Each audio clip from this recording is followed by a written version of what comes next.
Film শুরু হয় এবং আমাদের দেখানো হয় একজন বিজ্ঞানী এবং তার মেয়ে ওয়েইকে। দুজনের মুখেই অদ্ভুত একটা দাগ আছে যা তাদের সৌন্দর্য কমিয়ে দিচ্ছিল।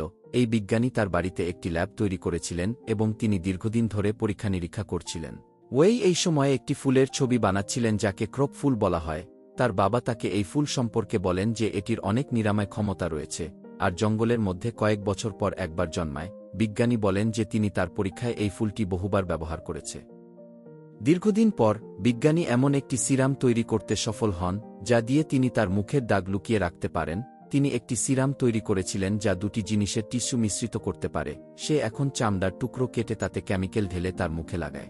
মুখে লাগালেই ত্বকের সেই টুকরো বাড়তে শুরু করে, এর টিস্যু তৈরি হতে শুরু করে এবং ত্বক ধীরে ধীরে বৃদ্ধি পায়। আর এতটাই বৃদ্ধি পায় যে তার মুখও থাকতে শুরু করে। এটা দেখে সে খুব ভয় পায়। যা ঘটছে তা তিনি চায়নি, সে শুধু মুখের দাগ মেটাতে চেয়েছিল।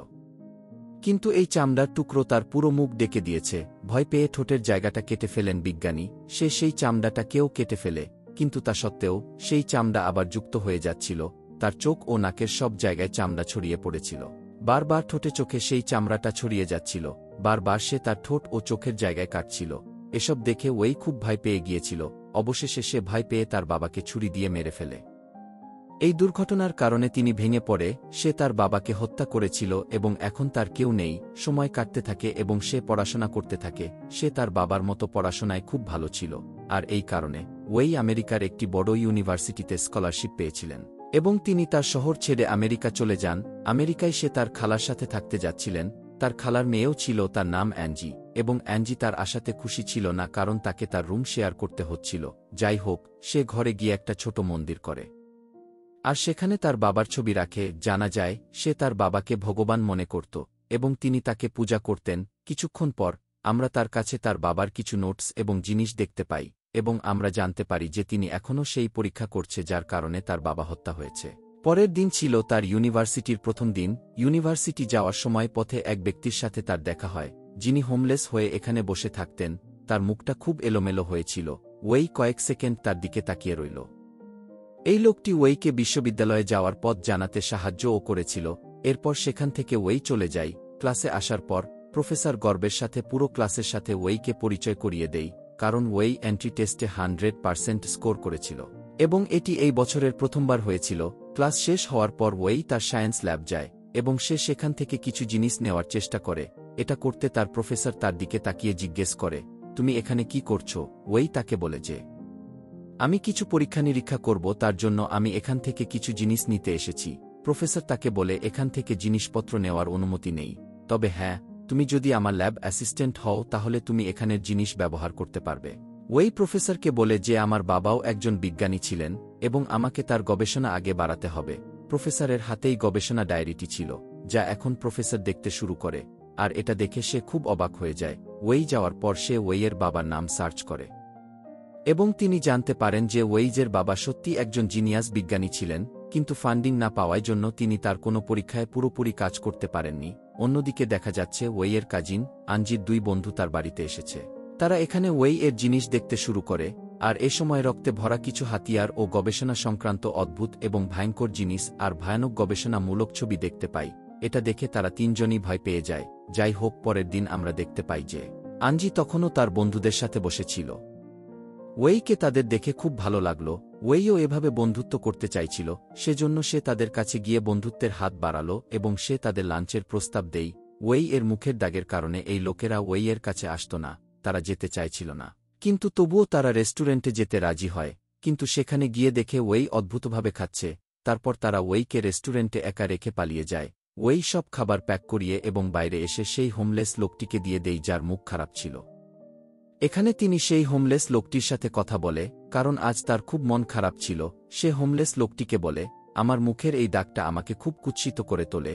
তাই হোমলেস লোকটি তাকে বলে, এমন নয়, তুমি যেমন আছো বেশ সুন্দর আছো। তার সাথে কথা বলার পর ওয়েই ভালো অনুভব করছিল।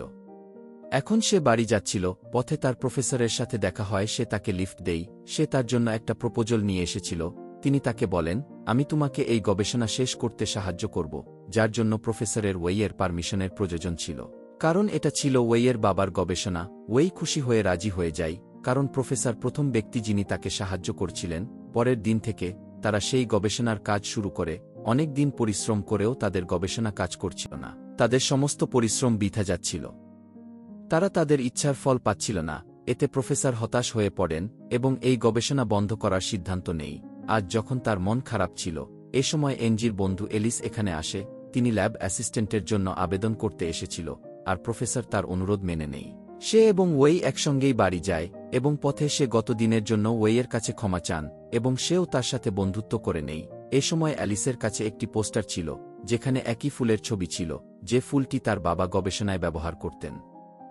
এটা দেখে ওয়েইয়ের মনটা অনেক বিভ্রান্তিতে ভরে গেল। সে জানতে পারে এই ফুলটি একটি পাশের এক্সিবিশনে লাগানো হয়েছে।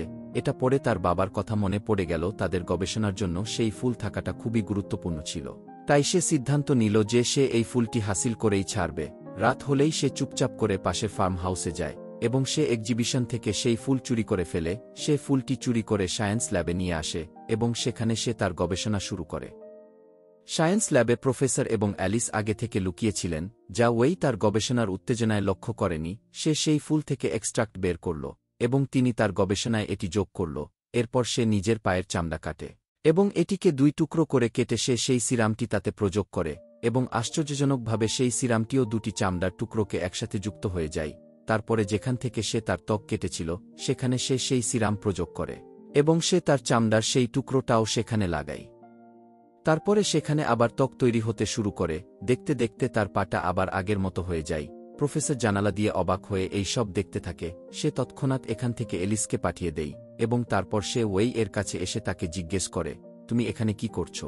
ওয়েই প্রফেসরকে ব্যাখ্যা করে যে কিভাবে সেই ফুলের সিরাম তাদের গবেষণায় সফল হয়েছে। এখন তাদের গবেষণা সফল হয়েছিল।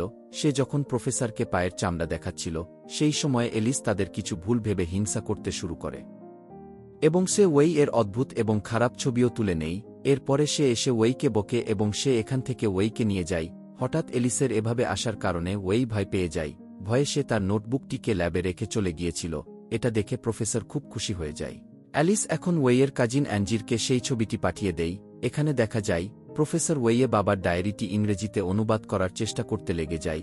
এই ছবিগুলো দেখে অ্যাঞ্জি খুব রেগে যায় এবং রাগে সে ওয়েইয়ের রুমে অনেক কিছু ভেঙে ফেলে। ওয়েই রুমে এসে ঘরের এই অবস্থা দেখে খুব দুঃখ পায়। আর তখনই হঠাৎ পেছন থেকে অ্যাঞ্জি এসে ওয়েইকে আক্রমণ করে। ওয়েই নিজেকে বাঁচানোর চেষ্টা করছিল, কিন্তু অ্যাঞ্জি তার সমস্ত শক্তি দিয়ে ওয়েইকে হত্যা করার চেষ্টা করে। এই অবস্থাতে ওয়েই তার পাশে পড়ে থাকা কলমটি তুলে নেয় এবং অ্যাঞ্জিকে নিজের থেকে সরিয়ে দেওয়ার চেষ্টা করে। তারপর সেই কলমটি অ্যাঞ্জির ঘাড়ে ছুরিকাঘাত করে। এটি তার ঘাড়ে আটকে যায় এবং সেখানেই অ্যাঞ্জি মারা যায়। যদিও ওয়েইয়ের তাকে হত্যা করার কোনো ইচ্ছা ছিল না, কিন্তু তারপরও অ্যাঞ্জি মারা যায়। ভয়ে সে অ্যাঞ্জির লাশ ওয়াশরুমে নিয়ে যায়। এখন এই শরীর নিয়ে সে কি করবে? তার মাথাতে অদ্ভুত অদ্ভুত সব বুদ্ধি আসতে লাগল। সে অ্যাঞ্জির চামড়া কাটতে শুরু করে। অ্যাঞ্জির মুখের ত্বক উঠিয়ে ফেলার পর সে তার নিজের তৈরি করা সিরাম তার মুখে ইনজেক্ট করে এবং সে তার মুখের পুরো চামড়াটা নিজের মুখে লাগিয়ে দেয়। ওয়েইয়ের মুখের টিস্যু এবং অ্যাঞ্জির ত্বকের টিস্যুগুলি একে অপরের সাথে মিশে যায় এবং ওয়েই দেখতে ঠিক অ্যাঞ্জির মতো হয়ে যায়। এতক্ষণ অ্যাঞ্জির মা কোথাও গিয়েছিল। বাড়ি ফিরে আসার সাথে সাথে সে ওয়েইকে অ্যাঞ্জি ভেবে জড়িয়ে ধরল এবং সে তাকে আদর করতে শুরু করে। সে কিছু বুঝতে না পারায় ওয়েই খুব খুশি হয়। এখন সে ওয়েইতে নিজেকে পরিবর্তন করল না। সকালে সে অ্যাঞ্জির জামাকাপড় পরে অ্যাঞ্জির হুলিয়ায় সে অ্যাঞ্জির জীবন উপভোগ করতে শুরু করে। ইউনিভার্সিটিতে গিয়ে প্রথম দেখা হয় অ্যাঞ্জির বয়ফ্রেন্ডের সঙ্গে। প্রথমবার একটা ছেলে তার এত কাছে এসেছিল। ওয়েইকে খুব ভালো ফিল হল। এখন সে অ্যাঞ্জির চেহারার সাথে অ্যাঞ্জির জীবন উপভোগ করতে শুরু করে এবং সে বুঝতে পারে যে অ্যাঞ্জির থেকে তার জীবন খুব বোরিং ছিল। অ্যাঞ্জির ভালো বন্ধু ছিল, তার বয়ফ্রেন্ড ছিল, তার স্নেহময়ী মা ও ছিল। সে অ্যাঞ্জির বয়ফ্রেন্ডের সাথে ডেটেও যায় যখন তারা একে অপরের কাছাকাছি আসছিল। হঠাৎ ওয়েইয়ের মুখ থেকে অ্যাঞ্জির চামড়া উঠে যেতে শুরু করে। এটা দেখে ছেলেটা ভীষণ ভয় পেয়ে যায়। এটা খুব ভয়ঙ্কর ছিল। ছেলেটি এসব দেখে ভয় পেয়ে ওয়েই এর থেকে পিছু হটতে থাকে। হটতে হটতে পেছনে যে ঢাল আছে সে বুঝতেই পারেনি। সেখান থেকে সে নিচে পড়ে যায়, পড়ে গিয়ে নিজেই মারা যায়। ওয়েই খুব ভয় পেয়ে বাড়ি চলে আসে। সে বাড়িতে এসে তার বাবার খাতা খুঁজতে থাকে, কারণ নোটবুকে পার্মানেন্ট স্কিংটা লাগানোর রহস্য হতে পারে। সে তার বাবার খাতা পায় না, কারণ সেটা তো প্রফেসরের কাছে ছিল। কিন্তু এই সময়ে তার কাছে একটু সিরাম ছিল। সে সেটা বের করে আবার তার ত্বকে ইনজেক্ট করে অ্যাঞ্জির চেহারায় আবার চলে আসে। অন্যদিকে দেখা যাচ্ছে প্রফেসর সেই ফুলের খোঁজে বেরিয়েছে, কারণ সেই ফুলটাই এই পরীক্ষা সফল করতে পারবে। ফুল খোঁজার সময় প্রফেসরের কাছে তাদের ট্রান্সলেটারের থেকে একটি কল আসে। তিনি আসলে সেই নোটবুকটিকে ইংরেজিতে অনুবাদ করছিলেন। তিনি বলেন যে এই পরীক্ষা খুব বিপজ্জনক। এই পরীক্ষা করা ঝুঁকিপূর্ণ হতে পারে। সে স্পষ্ট ভাষায় প্রফেসরকে অবিলম্বে এই পরীক্ষা বন্ধ করতে বলছিলেন। কিন্তু প্রফেসর তার কথা শোনে না। এখন ওয়েই তার বাবার বই নিতে ইউনিভার্সিটিতে আসে।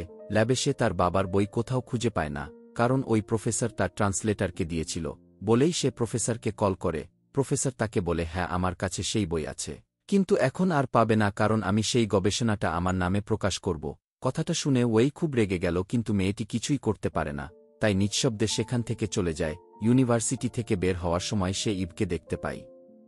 সে জানতে পারে যে প্রফেসরের সাথে ইভেরও সম্পর্ক ছিল। এবার প্রফেসরের উপর রাগটা সে ইভ এর উপর বের করার চিন্তা করে।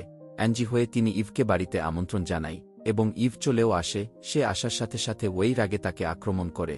ইভও চমকে গিয়েছিল, আর নিজেকে বাঁচাতে সে লুকিয়ে গার্ডেনে পৌঁছে যায়, কিন্তু ওই তাকে ওখানেও ধরে ফেলে এবং ড্রিল মেশিন দিয়ে তার উপর হামলা চালিয়ে তাকে হত্যা করে। ইভকে হত্যা করার পর সে ইভের চামড়া খুলে তার মুখে লাগিয়ে দেয়। এখন সে দেখতে হুবহু ইভের মতো লাগছিল। সে তার চুলকে ইভের মতো বানিয়ে নেই এবং জামাকাপড়ও হুবহু ইভের মতো পরে নেই। তার ফোনের দিকে তাকিয়ে সে ইভের স্টাইল কপি করতে লাগে, যাতে কেউ তাকে চিনতে না পারে। এত কিছু ঘটার পর আমরা দেখি প্রতিবেশীর কুকুরটা এসব দেখে খুব ঘেউ ঘেউ করছিল, তাই প্রতিবেশীরা পুলিশকে খবর দেয়। কিন্তু পুলিশ বাড়িতে এসে ইভকে গামছা পরে দেখতে পেয়ে কিছু না বলে চলে যায়। সকালে ইভের চেহারায় ইউনিভার্সিটিতে গেলে ওর খুব ভালো লাগে, কারণ ইভ খুব জনপ্রিয় ছাত্রী ছিল। তাকে দেখে সবাই খুশি হয়ে যায়। এখন সে ইভের চেহারায় প্রফেসরের বাড়ি যায়। সে জানত যে এখান থেকে সে তার বাবার নোটবুক পাবে। প্রফেসরও জানতেন না যে ইভের চেহারায় ওয়েই ছিল, বলেই প্রফেসর তাকে ঘরে ঢুকতে দেন। ওয়েই পুরো বাড়িতে তার বাবার নোটবুক খুঁজতে লাগে, কিন্তু সে কোথাও খুঁজে পায় না। শেষ পর্যন্ত সে ফিরে আসে। তারপর সে যে দুটি হত্যা করেছিল সেগুলিকে প্রথমে সে লুকালো। সে পুলে অ্যাঞ্জি এবং ইভের বডি রেখে দিল, এবং তারপর সে অ্যাঞ্জি এবং ইভের মোবাইল চেক করতে শুরু করে, যেখানে সে নিজের এবং প্রফেসরের ছবি খুঁজে পেয়েছিল, যার মাধ্যমে অ্যালিস তাকে বদনাম করার চেষ্টা করছিল। সে এই ছবিটি এবার প্রফেসরের বিরুদ্ধে ব্যবহার করে এবং তিনি অথরিটিসকে ইমেল করে দেয়। অথরিটিস যখন জানতে পারে যে প্রফেসর তার স্বার্থে মেয়েদের ব্যবহার করছে, এরপর তারা তৎক্ষণাৎ ওই প্রফেসরকে অ্যারেস্ট করে নেয় পুলিশ। কিন্তু প্রফেসরের অথরিটি ছিল অনেক বেশি, তাই পরের দিনই তিনি জেল থেকে ছুটে যান এবং বাড়িতে এসে গবেষণা শুরু করেন, যা আসলে ওয়েয়ের বাবার ছিল। ত্ধাপে ধাপে অনুসরণ করার পরে তিনি সিরামও তৈরি করে ফেলে এবং দুটি ত্বকের টিস্যুতে যোগ দেওয়ার চেষ্টা করে। আশ্চর্যজনকভাবে সেই রাসায়নিকের কারণে দুটি ত্বকের টিস্যু যুক্ত হয়ে যায়। তার মানে তার পরীক্ষাও সফল হয়েছে। এই সাফল্যে প্রফেসর খুব খুশি ছিলেন। এদিকে আমরা দেখতে পাই যে ইভ এখানে এসেছে। আসলে ইভের চেহারায় সেটা ওয়েই ছিল। এটা দেখে প্রফেসরও আরও এক্সাইটেড হয়ে ওঠেন এবং সে তাকে তার লিভিং রুমে বসিয়ে সে নিজের জন্য কিছু খাবার নিতে যায়। আর ওয়েইকে তো শুধু তার নোটবুক দরকার ছিল। তার যাওয়ার পর সে তার নোটবুক খুঁজতে থাকে এবং কেবিনে সে একটি সিরাম খুঁজে পায়, যা এইমাত্র প্রফেসর তৈরি করে রেখেছিল। সে সিরামটি নিয়ে সে না থেমে সেখান থেকে পালিয়ে যায়। তার দৌড় দেখে প্রফেসরের একটু সন্দেহ হল, এবং যখন সে তার কেবিন খুলে দেখে তার তৈরি কোনো সিরাম ছিল না। রাতে ওয়েই তার আসল চেহারায় তার বাড়িতে ছিল। তারপর অ্যালিস তার কাছে আসে এবং তাকে বলে যে তার উভয় বন্ধুই অদ্ভুত উপায়ে অদৃশ্য হয়ে গেছে। সে এই জন্য খুব দুঃখিত ছিল। ওয়েই তাকে জড়িয়ে ধরে তাকে সাহারা দিল। অ্যালিসকে পিপাসা লেগে যায়, তাই ফ্রিজ খুলতেই সে ভিতরে কি দেখল যে তার দুই বন্ধুর শরীরের অংশ ফ্রিজে রাখা ছিল। এটা দেখে মেয়েটি ভয় পেয়ে চিৎকার করতে থাকে। তার চিৎকার কেউ শুনতে পাওয়ার আগেই অথবা সে গিয়ে কাউকে বলবে, তার আগেই সে প্লাস্টিক দিয়ে তার মুখ ঢেকে সে তাকেও শ্বাস আটকে হত্যা করে। এখন সে এই মার্ডারকে লুকিয়েও ছিল না। তখনই তার ঘরের কলিং বেল বেজে ওঠে, আর সেখানে ছিল প্রফেসর। তালা খোলা দেখে তিনি বাড়ির ভেতরে ঢুকে পড়ে। ভেতরে ওয়েই অদ্ভুতভাবে বসেছিল। প্রফেসরকে দেখে সে হাসতে লাগল। তার অবস্থা দেখে প্রফেসরেরও অদ্ভুত অনুভূতি হচ্ছিল, কিন্তু যখন সে প্রফেসরকে অভিনন্দন জানায় তার গবেষণা সফল হওয়ার জন্য, তখন প্রফেসরও খুশি হয়ে যায়। কিন্তু তখন ওয়েই রেগে বলে, এটা তোমার না, আমার বাবার গবেষণা ছিল। প্রফেসর ওয়েই কথাকে ইগনোর করে ফ্রিজের দিকে এগিয়ে যায় তার সিরাম নিতে, আর ফ্রিজ খুলতেই সেখানে মৃতদেহ দেখে তারও দম বন্ধ হয়ে আসে। লোকটিকে নিয়ন্ত্রণ করা খুব কঠিন ছিল, কিন্তু ওয়েই এখানেও চতুরতার পরিচয় দেখায় এবং বেহোশ করার ইনজেকশন গলায় ঢুকিয়ে দেয় এবং তাকে বেহোশ করে দেয়। কিছুক্ষণ পর প্রফেসরের জ্ঞান ফেরার সাথে সাথে তিনি দেখলেন ওয়েই তার সারা শরীরের চামড়া খুলে ফেলেছে। এটা দেখে সে জোরে চিৎকার করতে লাগল। এবার ওয়েই সিরামটা ভরে প্রফেসরকে লাগায় এবং তারপরে সে প্রফেসরের শরীরে একটি চামড়ার টুকরো লাগিয়ে দেয়। এই চামড়াটি নিজে থেকেই বাড়তে শুরু করে। মুভির শুরুতে যেমন দেখা যায় কিমের বাবা বিজ্ঞানীর মুখে বাড়তে লেগেছিল, ওয়েই এই সময় প্রফেসরের মুখে একটা পাইপ দিয়ে দেয়, আর সেই পাইপ বাদে সেই চামড়াটা সব জায়গায় ছড়িয়ে পড়তে থাকে। সেই চামড়াটার কারণে প্রফেসরের শ্বাসকষ্ট হতে থাকে এবং অল্প সময়ের মধ্যে সে মারা যায়। মারা যাবার আগে সে যে চিৎকার করেছিল সেগুলি প্রতিবেশী শুনে নিয়েছিল, তাই প্রতিবেশী আবার পুলিশকে খবর দেয়। পুলিশ আসতে দেখে ওই ভয় পেয়ে বাড়ি থেকে পালিয়ে যায়, কারণ সে জানত যে সে এখন ধরা পড়ে যাবে। পুলিশও তাকে দৌড়াতে দেখে তাকে ধরতে তার পেছনে দৌড়ায়। দৌড়াতে দৌড়াতে সে হোমলেস লোকটির কাছে পৌঁছে যায় এবং সে তার কাছে সাহায্য চায়। সেই হোমলেস মানুষটি ওয়েইকে আগে ভালো মনে করতেন, কারণ ওয়েই সবসময় তার সাথে ভালো ব্যবহার রেখেছিল। সেই হোমলেস লোকটি ওয়েয়ের রিকোয়েস্টে তাকে তার বিছানায় লুকিয়ে রাখে, আর পুলিশ তাকে খুঁজে পাচ্ছিল না। ওয়েই যখন হঠাৎ বসে পড়ে, ওয়েয়ের কাছে থাকা সিরামটি হঠাৎ ভেঙে যায়। সেই সিরাম ভেঙে যাওয়ার কারণে সেই হোমলেস মানুষটি টিস্যু এবং ওয়েয়ের শরীরের টিস্যু একসাথে মিশে যেতে শুরু করে। তাদের শরীরও একে অপরের সাথে মিশে যেতে শুরু করে এবং তারা উভয়ে একটি অদ্ভুত মনস্টারে পরিণত হয়ে যায়। ওয়েই এখন কিছুই করতে পারছিল না, সে একটি মনস্টার হয়ে সেখানে বসেছিল। তখন সে তার খালাকে দেখতে পায়, যে তার মেয়ে অ্যাঞ্জির খোঁজ করতে করতে সেখানে এসেছিল। সে তার খালাকে অ্যাঞ্জির ব্যাপারে কিছুই বলতে পারল না, আর এই গল্প এখানেই শেষ হয়ে যায়।